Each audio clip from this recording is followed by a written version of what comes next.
Hello and welcome, I'm your CodeMonkey. In this lecture we're going to apply some collisions to our player movement. Okay, so here we have our game so far. We have our player walking around and everything looks pretty good. However, now let's create over here in the hierarchy, let's right click, create a brand new cube. So there you go, let's place it over here and push it down. Okay, there's the cube. Make it just a little bit bigger.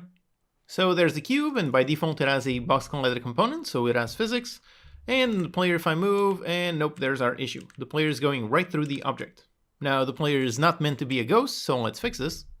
Over here in our player script, we are carrying the input vector, calculating the move direction, and then just moving the transform. So right now we're moving it no matter what. Now before we do that, let's first do a test to see if any object is in the way. And how we're going to do that is by firing a raycast. This one is a physics operation that basically fires a laser from a certain point towards a certain direction and then tells you if it hits something. How we do that is let's go inside the physics class and let's call the raycast function. This one, as you can see, has many versions of this function with all kinds of parameters. Let's use this one, option number 7, which takes a vector3 for the origin, a direction, and a max distance. So first for the origin, that is from where we want to fire our raycast. Let's put the player object in, so that's transform.position. Then for the direction, this is going to be our move direction, so let's use our move there. And finally for the distance, let's use some kind of player size, player width, something like that. So let's define up here a float for the player size and put it at 0.7 units. Let's try out with the size just like this. Okay, so basically this returns a boolean. It's going to return true if it hits something and false if nothing is in the way.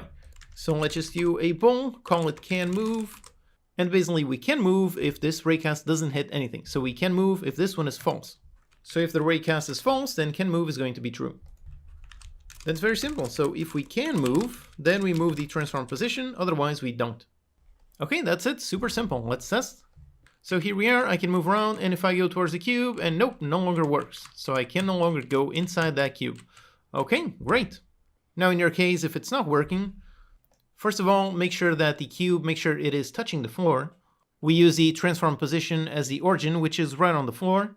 So if the box is raised up, then you won't be able to go through, so make sure the cube is touching the floor. Also make sure the cube has a box collider component. It can be any type of collider, but if you made a cube, then it should have a box collider by default, and it should have the same shape as the visual. And also remember that the 2D and the 3D physics systems, those are completely separate. They are completely different worlds.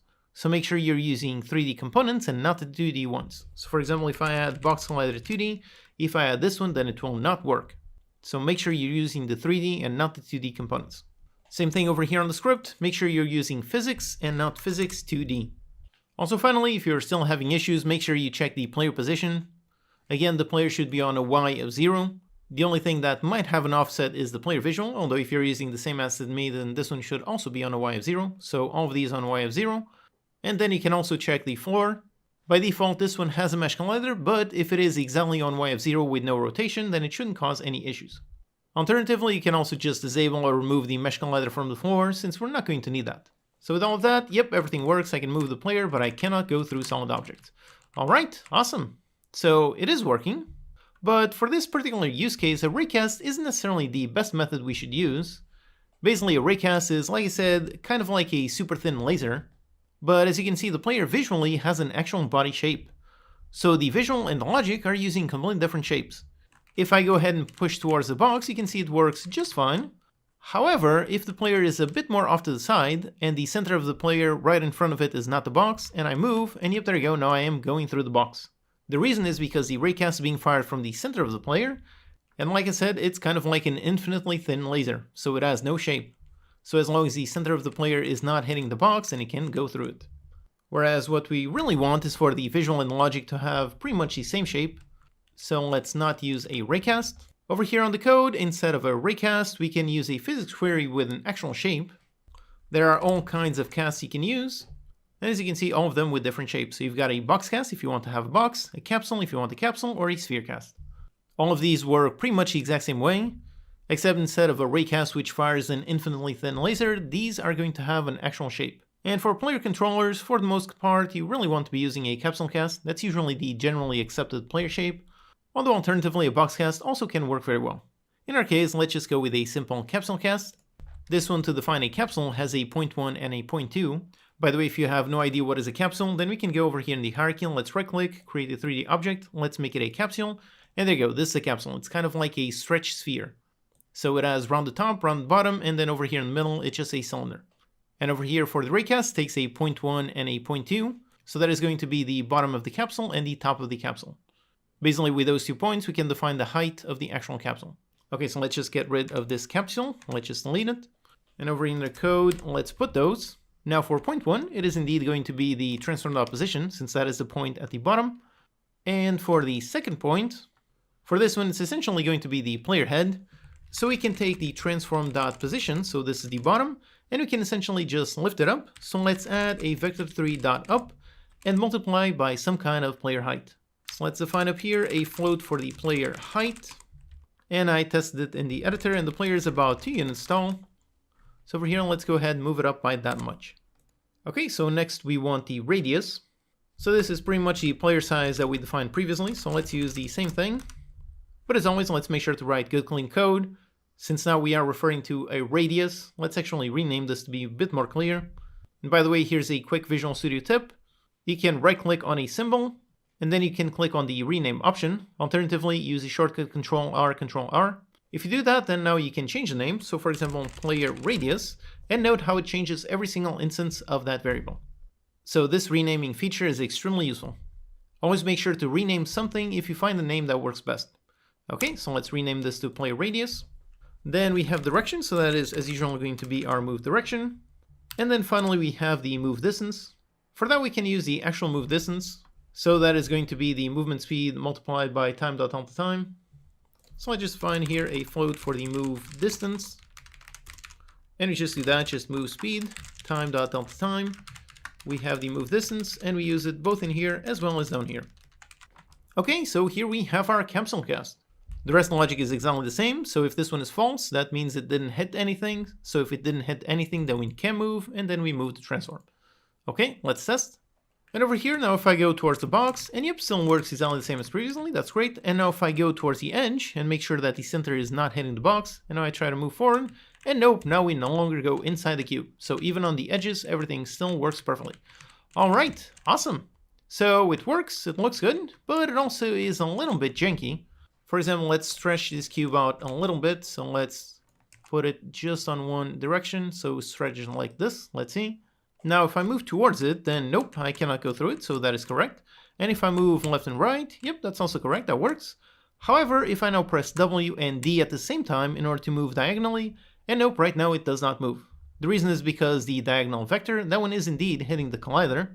But usually in games, when you move diagonally and you cannot move in one direction, then it tries to essentially hug the wall and move around it. So if I press W and D, it should essentially be moving straight to the right. So let's solve that. So here in our code, we're making our capsule cast. Okay, that's great. Then we need to test if we cannot move. So let's do if we cannot move. So if can move is false. If so, then that means we cannot move towards this direction. And if we can't, then essentially we basically want to split the movement direction and just move on the X or just on the Z. So first, let's attempt just the X movement. So attempt only X movement. Let's create a new vector3. Let's call it move dir X, and we make a new vector3. Let's take in the move dir.x, then 0 on all the others. So we only want to test moving in the X direction. And then let's do literally the same thing. So let's get our can move, try to move under this direction. So let's go instead of move dir on the X. So we do that capsule cast. And if we can move, then that means we can move only on the X axis. So can move only on the X. And if so, let's set the move dir equals the move dir X. So if we can move, then down here when we use the move dir, we're going to move only on the X. And if we cannot move, then that means we cannot move only on the X. And if so, then let's attempt only Z movement. So over here, again, let's do the exact same thing. So let's copy this. Let's just change this one. So instead of move dir X, we've got move dir on the Z. So over here, we use 0 on the X, 0 on the Y, and access the move dir and get the Z. Then let's use this movement direction over there. And finally, the same thing. So if we can move, then that means we can move only on the Z, and let's set the move dir equals the move dir Z. And if not, then we cannot move in any direction. Okay, so that's it. Now this might seem a bit confusing, but it becomes a lot more clear when you see it in action. Again, remember the scenario we're trying to solve, which is when moving diagonally. So for example, when we're moving forwards and to the right. If we do that, then let's say this one is going to hit something, so we cannot move. So if we are trying to move both forwards and to the right, then we're going to only attempt the X movement, so we're only going to try moving to the right. And then we're going to see, yep, going to the right, that does work, so we can move, and we're going to move just to the right. Alright, so let's test and see if all of this is working. Alright, so here we are, and if I move straight to the wall, and nope, there's a limit, so I cannot move anymore. Okay, great. Now if I move just left and just right, then it does work. Now if I press W and then D, and yep, there you go, now it does hug the wall and continues to move. Same thing if I go on the left, so over here if I press D, no I cannot go through it. Now if I press D and S at the same time, and there you go, it hugs the wall and moves around it. So now our controller is much more easy, much more understandable. Okay, so this is great. Now this is one of those tiny things that makes your character controller feel much more responsive, so that's great. However, we also do see one more issue. Right now you can see that I'm right next to the wall, and if I press A and D, then look at that, I'm moving with this speed. However, now if I press W and D, look at that, now I'm moving diagonally and it's actually moving slower. Basically, this is the same issue that we saw previously where we had to normalize the input so we didn't go faster in diagonals. Basically, now we have the opposite problem. Since we are normalizing the vector, we are cutting down on the left-right vector. And with that, basically, if we are moving diagonally, then we are essentially going slower, whereas if I stop moving diagonal and just move left-right, it moves at a different speed. Now the solution for this is really super simple. Over here in our code, when we are constructing the move dir X and move dir Z, when we do this, very simple, let's just normalize it. So if this one is less than 1, then it will be going into 1. So let's normalize that one and that one. Okay, that's it, let's test. And now if I'm here, move forward and hug the wall left, right, yep, it does work. And if I stop moving diagonally and just go left, right, yep, all still works with the exact same speed. All right, awesome. Okay, so that's really it. As you can see, it's super simple to add collision detection to your movement scripts. You just do a physics query to test if our character should move and just move it. By the way, if you want to learn more about collisions and physics queries, there's a bunch of interesting videos that you can watch. For example, one is on various methods of finding a target. Then another one is on various methods of handling projectiles. And finally, another one is a very quick checklist on why collisions are not working. Basically, there's lots of really interesting things you can do with physics, so make sure you understand these functions. Okay, so now that we have all of this working, let's first just clean up our scene. So over here, our default cube, we don't want this, so let's just get rid of this. And with this, we are ready to build our first kitchen counter, and let's do that in the next lecture.